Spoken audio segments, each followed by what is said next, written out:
الف اللہ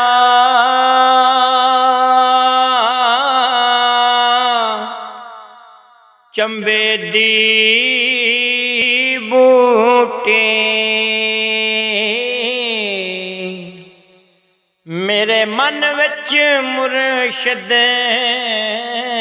لائے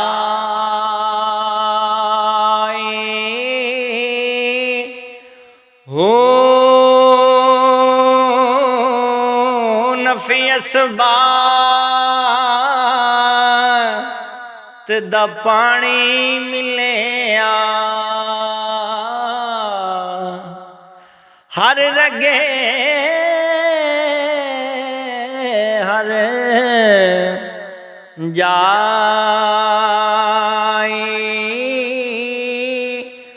ہوں اندر بوٹی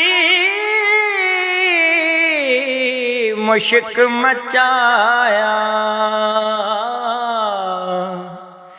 جاں پھلن تے آئی ہوں جیوے مرشد کامل باہوں جائیں بوٹی لائی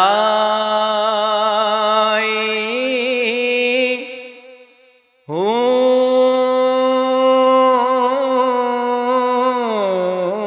بسم اللہ الرحمن الرحیم۔ حضرت سلطان باہو قادری رحمت اللہ علیہ۔ حضرت سلطان باہو جلیل القدر اولیاء میں سے ایک ہیں۔ آپ خطہ پنجاب میں بہت مشہور ہیں۔ آپ سلطان العارفین اور شمس السالکین ہیں۔ آپ بارگاہ رب العزت اور نبی پاک صلی اللہ علیہ وآلہ وسلم کی بارگاہ کے مقرب اور حضوری تھے۔ آپ زہد و تقوی میں یکتائے زمانہ تھے۔ آپ کا تعلق آوان قبیلہ سے تھا۔ آپ کے والد ماجد دہلی کے بادشاہ کے منصبدار تھے۔ نہایت نیک، متبع سنت، حافظ قرآن، فقیہ اور عالم باعمل بزرگ تھے۔ ان کی شادی بی بی راستی سے ہوئی اور ان کو شورکوٹ ضلع جھنگ میں شاہ جہان نے ایک سالم گاؤں، کہرگان اور 50,000 بیگھے زمین چند آباد کنووں کے ساتھ بطور انعام کے عطا فرمائی۔ چنانچہ آپ کے والد نے شورکوٹ قصبہ میں سکونت اختیار کر لی اور آپ کی پیدائش شورکوٹ شہر میں 1039 ہجری میں ہوئی۔ آپ کا نام سلطان محمد باہو رکھا گیا۔ اس وقت اورنگزیب عالمگیر بادشاہ کا عہد حکومت تھا۔ بچپن ہی سے حضرت باہو کی پیشانی سے انوار ولایت تاباں اور نمایاں نظر آتے تھے، اور بعض ایسی باتیں پائی جاتی تھیں کہ جن سے اندازہ ہوتا تھا کہ آپ آئندہ چل کر آسمان ولایت کے روشن آفتاب بنیں گے۔ حضرت سلطان باہو نے شورکوٹ ہی میں تعلیم و تربیت حاصل کی۔ تعلیم ظاہری کے بعد وہ علوم باطنی کی طرف متوجہ ہوئے۔ ولایت کوئی کسبی چیز نہیں ہے۔ اللہ تعالیٰ نے جس پر چاہا اپنی عنایت کر دی، جسے چاہا منتخب کر لیا۔ اس انتخاب خداوندی کے لیے کوئی انسان ضابطہ مقرر نہیں کر سکتا۔ حضرت سلطان العارفین مادرزاد ولی تھے۔ جب آپ سن بلوغت کو پہنچے تو ایک روز کا واقعہ ہے کہ آپ رحمت اللہ علیہ قصبہ شورکوٹ کے قریب کھڑے تھے۔ اچانک ایک صاحب حشمت، صاحب نور، باروب سوار نمودار ہوا اور آپ کا ہاتھ پکڑ کر آپ کو پیچھے بٹھا لیا۔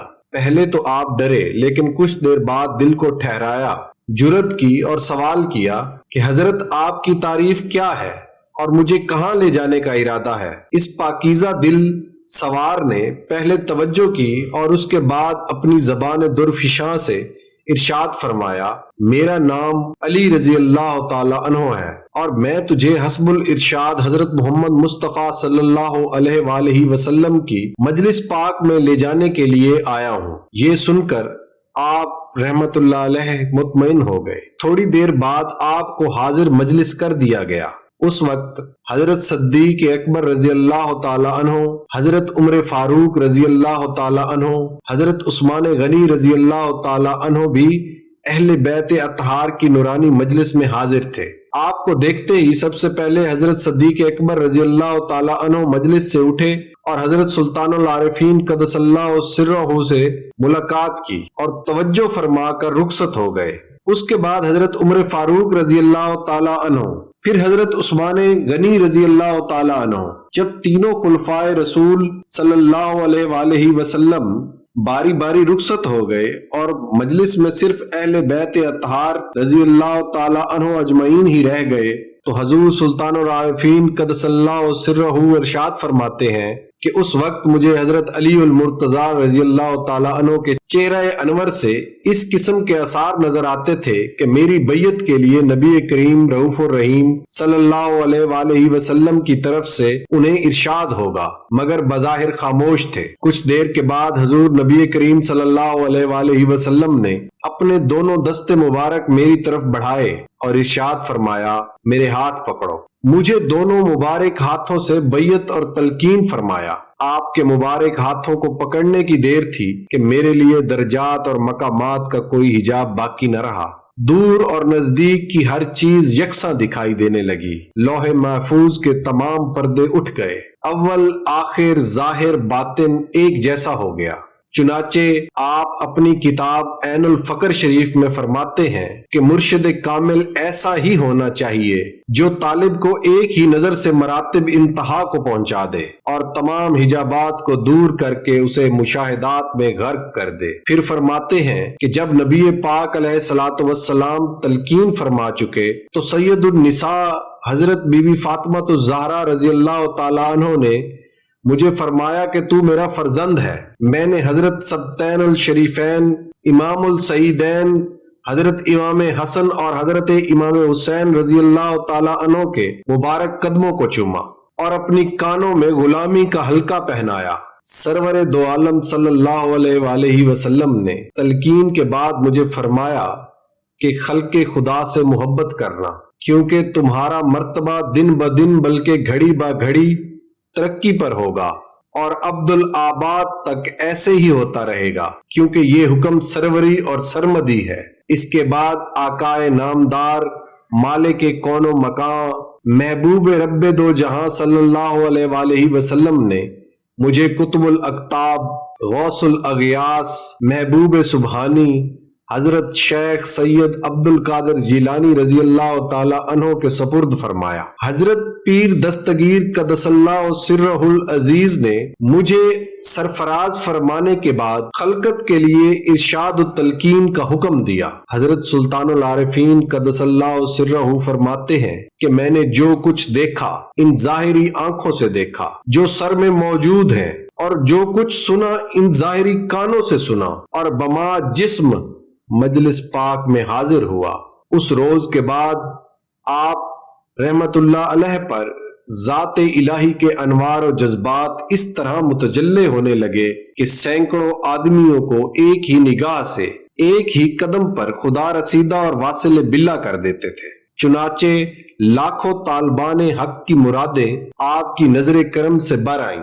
سبحان اللہ۔ مالک کائنات جلہ اپنے بندوں میں سے جسے چاہے بلا محنت و مشقت اپنا قرب و وصال بخش دے، یہ اس کی عنایت اور خاص فضل ہے۔ اس فیض یابی کے بعد حضرت سلطان العارفین سلطان باہو قدس اللہ سرہ ہر گھڑی وحدانیت میں مستغرق، حق تعالیٰ کی تجلیات کے مشاہدوں سے مشرف اور ذاتی متعلق کے جلال و جمال کے دیدار میں مست رہتے تھے۔ آپ کی والدہ ماجدہ نے فرمایا، بیٹا تمہیں اللہ تعالیٰ نے اپنی معرفت کے لیے پیدا کیا ہے، اس لیے اب تمہیں کسی مرشد کامل کے ہاتھ پر بیعت کرنی چاہیے۔ آپ نے عرض کیا، مجھے خدا کی معرفت حاصل ہے اور میرے مرشد کامل حضرت محمد صلی اللہ علیہ وآلہ وسلم ہیں۔ والدہ ماجدہ نے فرمایا، پھر بھی ظاہری مرشد پکڑنا لازمی ہے۔ کیا تجھے معلوم نہیں کہ حضرت موسیٰ علیہ السلام کو باوجود اللہ تعالیٰ کی ہم کلامی کا شرف حاصل ہونے کے حصول ارشاد اور تلقین کے لیے حضرت خضر علیہ السلام کے ساتھ چلنا پڑا، جس کا مفصل ذکر سورۃ کاف میں موجود ہے۔ یہ سن کر آپ رضی اللہ تعالیٰ نے عرض کیا، آپ میرے لیے کافی مرشد ہیں۔ آپ کی والدہ ماجدہ نے فرمایا، بیٹا عورتوں کو بیعت اور تلقین کرنے کا حکم نہیں، کیونکہ امہات المومنین اور سید النساء حضرت بی بی فاطمہ تو زہرا رضی اللہ تعالی عنہ نے اور حضرت بی بی رابعہ بصری رحمت اللہ علیہ نے کسی کو بیعت کی تلقین نہیں کی، پس مجھے بیعت کا حکم کیسے ہو سکتا ہے؟ اندر کلمہ کل کل کردہ عشق سکھایا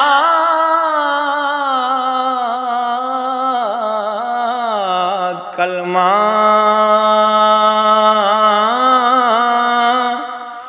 ہو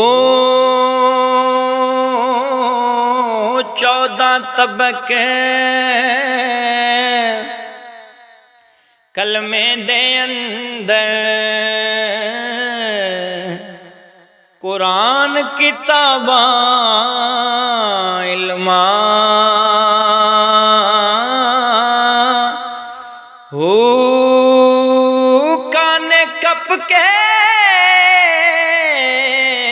قلم بناون لکھ نہ سکن کلمہ ہو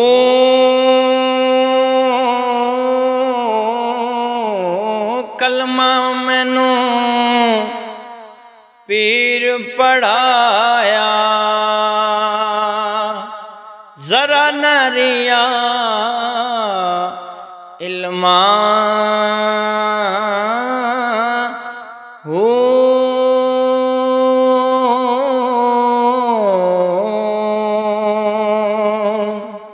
آپ نے عرض کی کہ میں مرشد کامل کہاں سے تلاش کروں؟ فرمایا کہ خدا کی زمین میں چل پھر کر تلاش کرو، اور بابرکت ہاتھ سے اشارہ مشرق کی طرف کیا۔ آپ فوراً اٹھے، والدہ ماجدہ کو سلام کہا اور دریائے راوی کی طرف چل پڑے۔ جب آپ دریا کے کنارے پہنچے تو وہاں آپ نے حضرت شاہ حبیب رحمت اللہ علیہ کے فیض عام کا شہرہ سنا، جو ایک گاؤں میں جس کا نام بغداد تھا سکونت رکھتے تھے۔ آپ وہیں ان کے پاس پہنچے تو آپ خاموش ہو کر بیٹھ گئے، پھر اپنا مقصود عرض کیا۔ حضرت شاہ حبیب اللہ رحمت اللہ علیہ نے فرمایا، اے درویش، تم چند روز ٹھہرو، مجاہدہ کرو، اور تمہاری ڈیوٹی مسجد کا پانی بھرنا ہے۔ آپ نے پانی بھرنے کے لیے مشک مانگی اور درویشوں نے مشک لا کر دی۔ آپ نے ایک ہی مشک بھر کر ڈالی تو مسجد کا حمام اور تمام صحن پانی سے بھرپور ہو گیا۔ درویشوں نے یہ واقعہ شاہ صاحب کی خدمت میں عرض کیا۔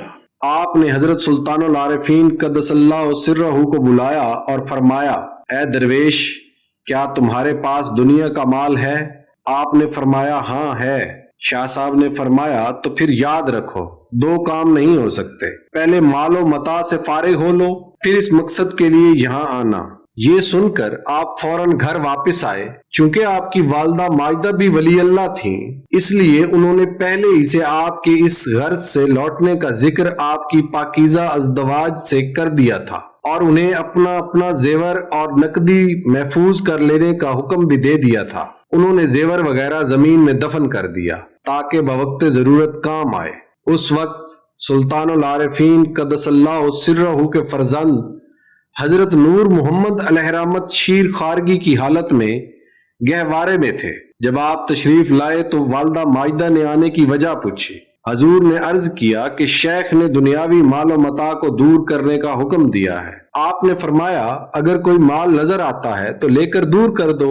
حضرت سلطان باہو نے بچے کی انگلی میں انگوٹھی دیکھی جو نظر بد کے بچاؤ کے لیے ڈالی گئی تھی۔ آپ نے اسے اتار کر باہر پھینک دیا۔ پھر آپ نے فرمایا، اگر کوئی دنیاوی مال ہے تو دو تاکہ اسے باہر پھینک دو۔ والدہ ماجدہ نے فرمایا، بیٹا تمہارے گھر میں مال کہاں؟ آپ نے عرض کیا، ابھی مجھے بدبو آتی ہے۔ والدہ ماجدہ نے فرمایا، اگر بدبو آتی ہے تو جہاں ملتا ہے لے کر باہر پھینک دو۔ چنانچہ جس جگہ زیور وغیرہ دبایا ہوا تھا وہاں سے نکال کر آپ نے باہر پھینک دیا اور فارغ ہو کر شاہ حبیب رحمت اللہ علیہ کی خدمت میں حاضر ہوئے۔ شاہ صاحب رحمت اللہ علیہ نے فرمایا، تم دنیاوی مال سے تو فارغ ہو گئے، اب اپنی عورتوں کا کیا کرو گے؟ چنانچہ آپ دیدار ذات کے مست الست